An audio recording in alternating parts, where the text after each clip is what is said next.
Hi friends, आज मो पुओ को धरिकी टिके छात उपर को पळा आसी बुलवा भाई। मो छात उपर को आसी नथली मो पुओ जन्म होला दिनठू। तो आसला परे एमती किछि नजारा सब थिला जोटा कि मु शेयर करिछि। गाड़ी शब्द पक्षी मैंने उड़िकी जाउछन्ती आ संध्या हेई आसिलानी। तो ये टाइम रे बुलिया पई छात उपर बहुत बढ़िया लगे। एबे तो मोर कंपनी एबे हो जाइछि मो पुओ कंपनी दउछि मते।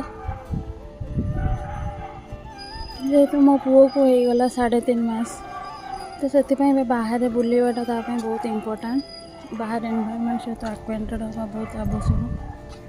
से बुलेवा को छात उपर को नहीं आसी सी भी बहुत बढ़िया एंजॉय कर। मु भी बहुत दिन पर छात उपर को आसली मत भी बहुत भल लगुच। तो छात उपर बुले क्या पसंद कमेंट डाउन करेंगे। बेबी मान कौन सब भल कहे कौन करवा आवश्यक।